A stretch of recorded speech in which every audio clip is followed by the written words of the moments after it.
जय हिंद दोस्तों, हमारे YouTube चैनल पे आप लोगों का स्वागत है। तो दोस्तों आज की इस वीडियो में मैं आप लोगों के लिए लेकर आया हूँ जनरल नॉलेज से रिलेटेड बहुत ही महत्वपूर्ण क्वेश्चन है जो कि आने वाले किसी भी एग्जाम के लिए बहुत ही महत्वपूर्ण साबित हो सकते हैं, चाहे SSC GD हो या फिर रेलवे पुलिस या फिर पुलिस कांस्टेबल एग्जाम हो, किसी भी एग्जाम के लिए बहुत ही महत्वपूर्ण साबित हो सकते हैं दोस्तों। तो इस वीडियो का पहला क्वेश्चन है दोस्तों, विश्व का सबसे ऊंचा ज्वालामुखी पर्वत कहाँ पर स्थित है। सबसे ऊंचा दोस्तों ज्वालामुखी पर्वत है पूरे विश्व का, वह कहाँ पर स्थित है। तो ये आपका इक्वेडोर में स्थित है। तो ऑप्शन यहाँ पे सी करेक्ट आंसर हो जाएगा, इक्वेडोर। दोस्तों एग्जाम के नज़रिए से जितने भी क्वेश्चन आप लोगों को मैं इस वीडियो में बता रहा हूँ सारे के सारे बहुत इंपॉर्टेंट है। आप लोग एक कॉपी कलम लेकर जितने भी क्वेश्चन बता रहा हूँ सारे के सारे आप लोग नोट डाउन कर लीजिएगा और बार बार उसे रिविजन कीजिएगा, क्योंकि सारे के सारे क्वेश्चन बहुत ही इंपॉर्टेंट है। और अगर आप लोगों को इस वीडियो में एक भी क्वेश्चन का सही उत्तर पता होगा तो कॉमेंट करके ज़रूर बताइएगा, ताकि मुझे भी पता चले कि आप लोगों को पहले से कितना जानकारी है। तो दोस्तों अगला क्वेश्चन है, अमृत ज्वालामुखी किलिमंजारो किस देश में स्थित है। दोस्तों जो अमृत ज्वालामुखी है किलिमंजारो वह कौन से देश में स्थित है। तो आपका तंजानिया में स्थित है। तो ऑप्शन यहाँ पे बी करेक्ट आंसर हो जाएगा। दोस्तों ध्यान रखिएगा आप लोग, तंजानिया। अगला क्वेश्चन आ रहा है, सुनामी का मुख्य कारण क्या होता है। ये भी बहुत ही इंपॉर्टेंट क्वेश्चन है दोस्तों एग्जाम के लिए। सुनामी का मुख्य कारण क्या होता है, आते रहते हैं एग्जाम में। तो होता है भूकंप। सुनामी का जो मुख्य कारण होता है वो होता है भूकंप आना। भूकंप आने से ही सुनामी आता है। तो ऑप्शन यहाँ पे बी करेक्ट आंसर हो जाएगा। अगला क्वेश्चन है, भूमध्य रेखा देश किस देश से होकर गुजरती है। दोस्तों जो भूमध्य रेखा है वह कौन से देश से होकर गुजरती है। कि आपका मैक्सिको से होकर गुजरती है। तो ऑप्शन यहाँ पे बी मैक्सिको करेक्ट आंसर हो जाएगा, भूमध्य रेखा। ध्यान रखिएगा ये क्वेश्चन एग्जाम में आते रहते हैं, बहुत इंपॉर्टेंट क्वेश्चन है दोस्तों। अगला क्वेश्चन है, योजना आयोग द्वारा अब तक कितनी पंचवर्षीय योजना बनाई जा चुकी है। दोस्तों जो योजना आयोग के द्वारा कितनी पंचवर्षीय योजना अब तक बनाई जा चुकी है। तो यह 12। दोस्तों ध्यान रखिएगा ऑप्शन सी 12 पंचवर्षीय योजना जो कि अब तक योजना आयोग के द्वारा बनाई जा चुकी है। तो बहुत इंपॉर्टेंट क्वेश्चन होने वाला है दोस्तों। अगला क्वेश्चन है, कर्क रेखा किस देश से होकर नहीं गुजरती है। दोस्तों ऐसा कौन सा देश है जहां से होकर कर्क रेखा नहीं गुजरती है। तो हो जाएगा correct answer option B, Nepal देश से होकर कर्क रेखा नहीं गुजरती है। बाकी यहाँ पे एक पॉइंट आप लोग ध्यान दीजिएगा, जो म्यांमार से होकर आपका कर्क रेखा गुजरती है, बांग्लादेश से भी होकर कर्क रेखा गुजरती है और चीन देश से भी होकर कर्क रेखा गुजरती है। अगर यहीं पे आप लोगों को पूछ देता कि कौन कौन देश से होकर गुजरती है, अगर ऑप्शन में ये तीनों रहते, म्यांमार रहते, बांग्लादेश रहते और चीन रहते, तीनों ऑप्शन में रहते, तो आपका हरगिज़ से एक ऐसा ऑप्शन होता जिसमें लिखा होता इनमें से सभी। तो आपका ऑप्शन यहाँ पे डी करेक्ट आंसर हो जाता है, इनमें से सभी। लेकिन यहाँ पे पूछा है नहीं है, तो ऑप्शन बी यहाँ पे नेपाल एक ऐसा ऑप्शन है जिस देश से होकर जो कर्क रेखा है वह नहीं गुजरती। तो अब आप लोग समझ गए होंगे मैं क्या समझाना चाहता था आप लोगों को। अगला क्वेश्चन है, किस ग्रह का घनत्व सर्वाधिक होता है, यानी जो सबसे ज़्यादा घनत्व होता है वह कौन से ग्रह का घनत्व होता है। तो हो जाएगा यहाँ पे पृथ्वी ग्रह का सबसे ज़्यादा घनत्व होता है। तो ऑप्शन यहाँ पे डी करेक्ट आंसर हो जाएगा, पृथ्वी ग्रह। अगला क्वेश्चन है, स्थल मंडल का तात्पर्य क्या है। दोस्तों जो स्थल मंडल का जो तात्पर्य होता है यानी मतलब होता है स्थल मंडल का, वह क्या होता है। कि होता है पृथ्वी का बाह्य पापड़ी, यानी ऑप्शन यहाँ पे डी करेक्ट आंसर हो जाएगा, पृथ्वी का बाह्य पापड़ी यह स्थल मंडल का तात्पर्य होता है। तो ऑप्शन यहाँ पे डी ध्यान रखिएगा आप लोग। अगला क्वेश्चन है, कौन सी पंचवर्षीय योजना केवल 4 वर्ष की थी। ऐसा कौन सा पंचवर्षीय योजना था जो सिर्फ 4 साल का था। तो हो जाएगा करेक्ट आंसर, जो 5वीं पंचवर्षीय योजना थी वह सिर्फ 4 वर्ष की थी। तो ऑप्शन यहाँ पे सी करेक्ट आंसर हो जाएगा, 5वीं पंचवर्षीय योजना। दोस्तों अगला क्वेश्चन है, कुल अक्षांश रेखाओं की संख्या कितनी है। दोस्तों जो कुल अक्षांश रेखाओं है उनकी संख्या कितनी है, कितने अक्षांश रेखाओं है। तो हो जाएगा 179 अक्षांश रेखाओं की संख्या है। तो ऑप्शन यहाँ पे सी करेक्ट आंसर हो जाएगा। और ये क्वेश्चन भी एग्जाम के लिए बहुत ही इंपॉर्टेंट है, कई बार पूछे जा चुके हैं एग्जाम में क्वेश्चन। अगला क्वेश्चन है, किस ग्रह का घनत्व सबसे कम होता है, यानी सबसे कम होता है घनत्व कौन से ग्रह का। तो हो जाएगा शनि ग्रह का घनत्व सबसे कम होता है। तो ऑप्शन यहाँ पे डी करेक्ट आंसर हो जाएगा, शनि ग्रह। अगला क्वेश्चन है, उत्तरी दोबारा की खोज किसने की थी। दोस्तों जो उत्तरी दोबारा की खोज की थी वह किसने की थी। तो हो जाएगा करेक्ट आंसर, रॉबर्ट पियरी ने उत्तरी दोबारा की खोज की थी। तो ऑप्शन यहाँ पे ए करेक्ट आंसर हो जाएगा, रॉबर्ट पियरी ने। अगला क्वेश्चन है सूर्य के ऊपर के भाग को क्या कहा जाता है। दोस्तों जो सूर्य के ऊपर का जो भाग होता है उसे क्या कहा जाता है, तो उसे कहा जाता है वर्णमंडल। ऑप्शन यहाँ पे सी करेक्ट आंसर हो जाएगा, वर्णमंडल कहलाता है सूर्य के ऊपर का भाग।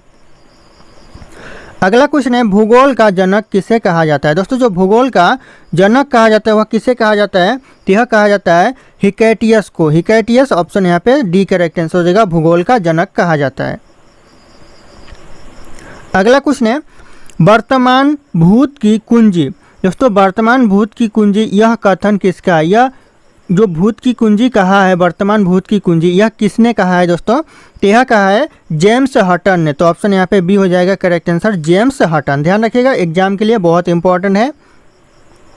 अगला क्वेश्चन है मेक इन इंडिया कार्यक्रम कब आरंभ किया गया। दोस्तों जो मेक इन इंडिया कार्यक्रम आरंभ किया गया वह कब किया गया, तो ये हो जाएगा आपका सितंबर 2014 में यह मेक इन इंडिया कार्यक्रम आरंभ किया गया। तो ये क्वेश्चन बहुत इंपॉर्टेंट है दोस्तों, 2024 के किसी भी एग्जाम की बात करें दोस्तों, सारे एग्जाम के लिए बहुत ही इंपॉर्टेंट होने वाला है।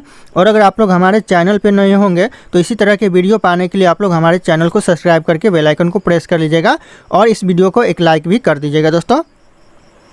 अगला क्वेश्चन है अटल पेंशन योजना कब शुरू की गई थी। दोस्तों जो अटल पेंशन योजना शुरू की गई थी वह कब की गई थी, तो आपका 9 मई 2015 में अटल पेंशन योजना शुरू की गई थी। तो ये भी बहुत इंपॉर्टेंट क्वेश्चन है, ये आते रहते हैं क्वेश्चन, ये कॉमन क्वेश्चन है एग्जाम के लिए, अटल पेंशन योजना। तो अगला क्वेश्चन आ रहा है मेक इन इंडिया कार्यक्रम का लोगो क्या है। दोस्तों जो मेक इन इंडिया कार्यक्रम का जो डीपी बोल सकते हैं या फिर लोगो बोल सकते हैं, तो क्या है दोस्तों, तो ये हो जाएगा आपका शेर। ऑप्शन यहाँ पे ए शेर मेक इन इंडिया कार्यक्रम का लोगो है। तो ध्यान रखिएगा एग्जाम के लिए बहुत इंपॉर्टेंट हो सकता है। अगला क्वेश्चन है वेल्थ ऑफ नेशंस पुस्तक के लेखक कौन है। जो दोस्तों यहाँ पे देखिए जो पुस्तक है वेल्थ ऑफ नेशंस, उस पुस्तक के जो लेखक है वह कौन है, तो हो जाएगा correct answer option A Adam Smith wealth of Nations पुस्तक के लेखक है। तो ऑप्शन ए करेक्ट आंसर हो जाएगा। और ये क्वेश्चन बहुत इंपॉर्टेंट है एग्जाम के लिए दोस्तों, आप लोग नोट डाउन कर लीजिएगा सारे के सारे क्वेश्चन को। अगला क्वेश्चन है पांचवी पंचवर्षीय योजना का मूल उद्देश्य क्या था। दोस्तों जो पांचवी पंचवर्षीय योजना था उसका मूल उद्देश्य क्या था, तो यहाँ पे था ऑप्शन ए गरीबी हटाओ, यह पांचवी पंचवर्षीय योजना का मूल उद्देश्य था। और दोस्तों यहाँ पे ध्यान देखिएगा जो पांचवी पंचवर्षीय योजना था उसका जो टाइम था वह 4 वर्ष का अवधि था। इसका जो पंचवर्षीय योजना होता है उसका मिनिमम जो टाइम होता है 5 साल का होता है, लेकिन ये ऐसी पंचवर्षीय योजना थी, पांचवी पंचवर्षीय योजना, जिसकी जो टाइम था अवधि था वह सिर्फ 4 साल का था। मैंने आगे भी इस वीडियो में मैंने आप लोगों को बताया, शायद आप लोगों ने ध्यान दिया होगा तो आप लोगों को पता होगा। इस वीडियो में मैंने आप लोगों को डिस्कशन किया था, एक क्वेश्चन भी था कि जो 4 साल की अवधि थी वो कौन सी पंचवर्षीय योजना थी, तो मैंने आप लोगों को बताया था कि वो पांचवी पंचवर्षीय योजना थी। तो ध्यान रखिएगा आप लोग। अगला क्वेश्चन है poverty of un British rule in India, यह किसकी प्रसिद्ध पुस्तक है। दोस्तों जो पुस्तक है poverty and un British rule in India, यह जो पुस्तक है यह किसने लिखा था, किसकी पुस्तक है प्रसिद्ध, तो हो जाएगा आपका दादा भाई नौरोजी की यह पुस्तक है। तो ऑप्शन यहाँ पे सी करेक्ट आंसर हो जाएगा, दादा भाई नौरोजी। ध्यान रखिएगा ये पुस्तक इनके द्वारा लिखा गया है। अगला क्वेश्चन है भारत में किस वर्ष रेल बजट को आम बजट में मिला दिया गया। दोस्तों भारत में ऐसा कौन सा साल था जिसमें रेल बजट को आम बजट में मिला दिया गया, तो हो जाएगा 2017 में रेल बजट को आम बजट के साथ जोड़ दिया गया। तो ऑप्शन यहाँ पे सी करेक्ट आंसर हो जाएगा 2017। अगला क्वेश्चन है अर्थशास्त्र का नोबेल पुरस्कार किसने स्थापित किया था। दोस्तों जो अर्थशास्त्र का जो नोबेल पुरस्कार स्थापित किया था किसने किया था, ये हो जाएगा करेक्ट आंसर ऑप्शन बी हो जाएगा, स्वीडन का सेंट्रल बैंक ने किया था। स्वीडन का सेंट्रल बैंक, ऑप्शन यहाँ पे बी करेक्ट आंसर हो जाएगा। ध्यान रखिएगा एग्जाम के लिए ये क्वेश्चन भी बहुत इंपॉर्टेंट है दोस्तों।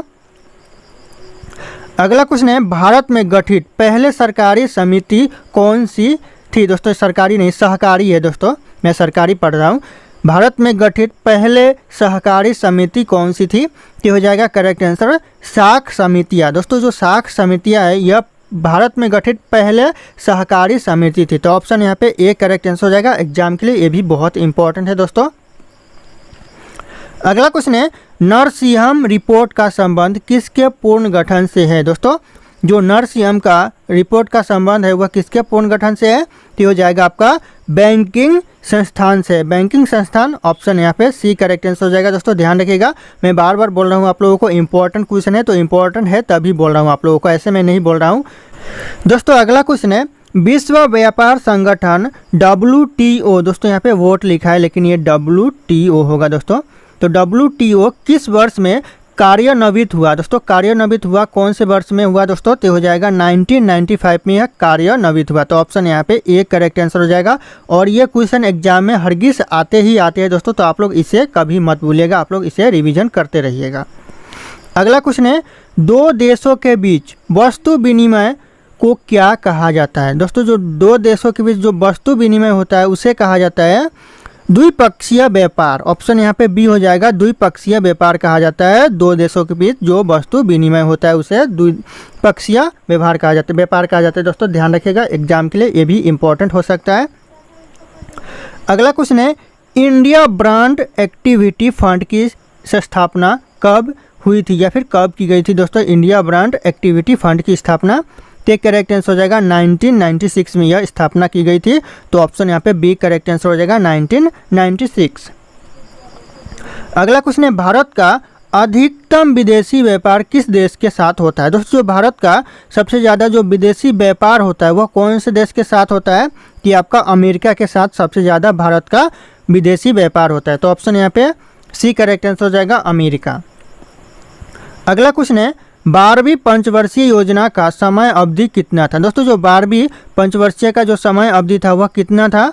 टी हो जाएगा, ऑप्शन यहाँ पे सी हो जाएगा, 2012 से लेकर 2017 तक था 12वीं पंचवर्षीय योजना का समय अवधि, यानी 5 साल का था। तो दोस्तों ध्यान रखिएगा। और 5वीं मैंने थोड़ी देर पहले बताया, 5वीं उसका 4 साल का था। 5वीं पंचवर्षीय योजना 4 साल का था और 12वीं पंचवर्षीय योजना 5 साल का था। तो ध्यान रखिएगा आप लोग, इंपॉर्टेंट पॉइंट हो सकता है। अगला क्वेश्चन है, पंचवर्षीय योजना का पहली बार कहाँ शुरू की गई थी? दोस्तों जो पंचवर्षीय योजना है वह पहली बार कहाँ पर शुरू की गई थी?